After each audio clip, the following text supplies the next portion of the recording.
Hello again. So this is structural analysis and developments made fun and easy. Um, uh, right.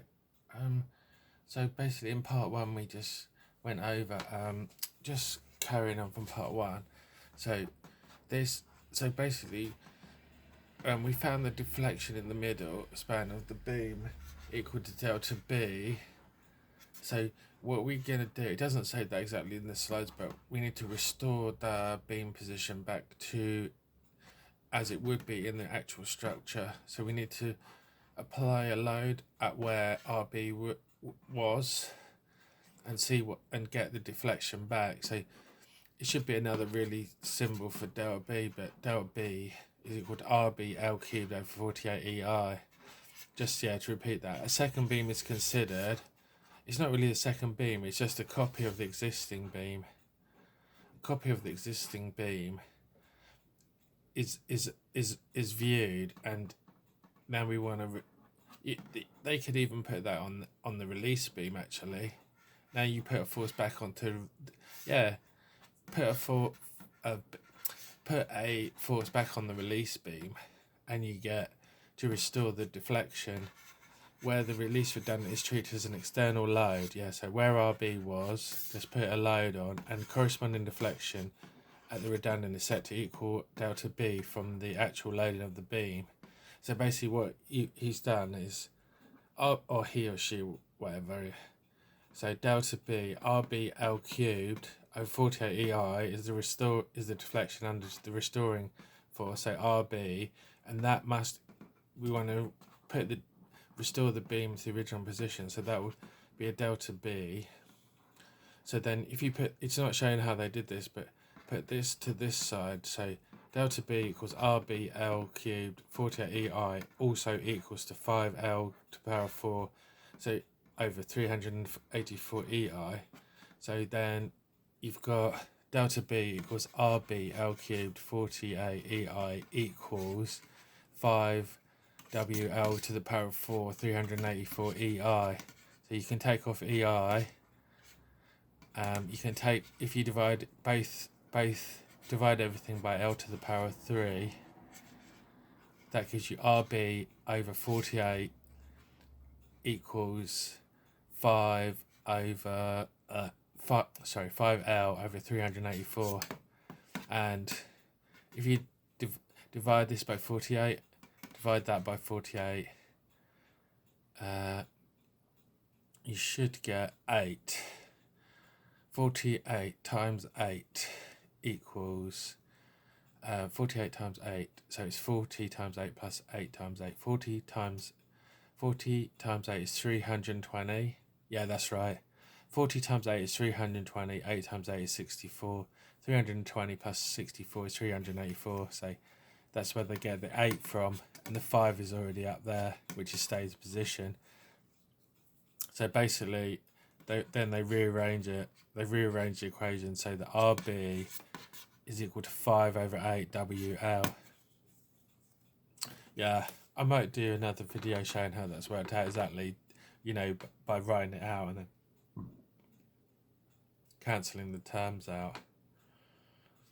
So this is slide number 4. Oh, you can't see it that well, but it just says then, maybe I can zoom in a little bit. Oh yeah, you can just about see it's okay. A more general approach consistent in finding the displacements at B caused by a unit load in the direction of RB, sorry. A more general approach consists in finding the displacement at B caused by a unit load in the direction of RB. Then this displacement can be multiplied by RB to determine the total displacement. Yeah, I think that's where, in my opinion, it should be you would find the unit load. You apply a unit load at RB, so you could put 1 there, and then find the deflection. And then you'd have to divide the delta B divided by the deflection under 1 to find how many times 1 you would need to apply at RB to get it to restore the structure to the original position. then this displacement can be multiplied by RB to determine the total. That's, in my opinion, that's not quite right, but also in a more general approach, a consistent sign convention for actions and displacements must be adopted. The displacement in the release structure at B are positive when they are in the direction of the action released, i.e. upwards is positive here. The displacement at B caused by the unit action is delta B equals L to the power of 3, 48 EI. Oh yeah, because that's basically PL cubed over 48 EI, that's this one again, with an RB equals 1, so P equals 1, so therefore it's 1 times this. The displacement at B caused by RB is the displacement at B caused by RB is delta B RB, because that's 1. The displacement caused by the uniform load W acting on the release structure, yeah, it's delta B equals minus 5WL to the power of 4, 384 EI. Oops. That's by, yeah, here we go. That's by the compatibility. That's by the compatibility equation. Delta B plus delta B RB equals 0. Therefore, RB equals minus delta B over delta B equals 5 over 8 WL.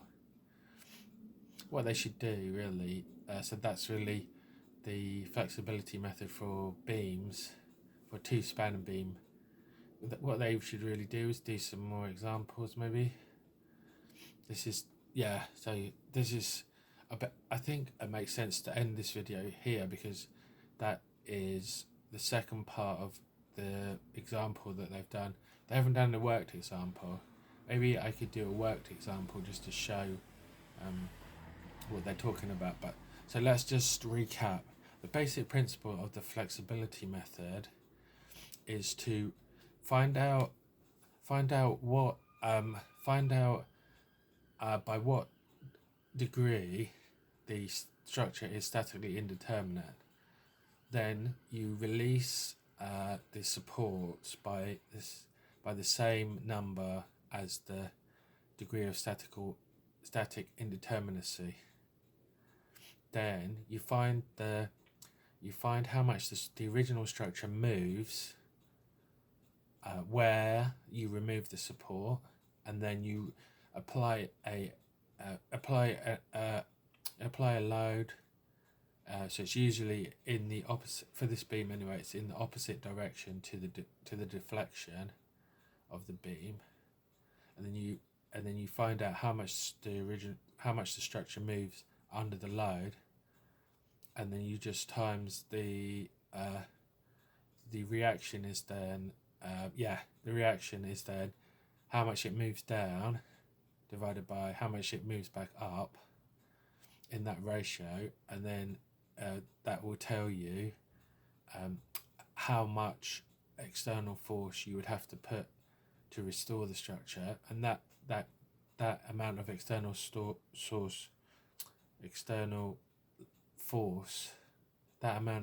force, then is how much the reaction is at that position. So basically that is it. I'll do a worked example as soon as possible. Thanks for watching. Please let any comments in the comment section. This is the end of part 2, flexibility method for beams.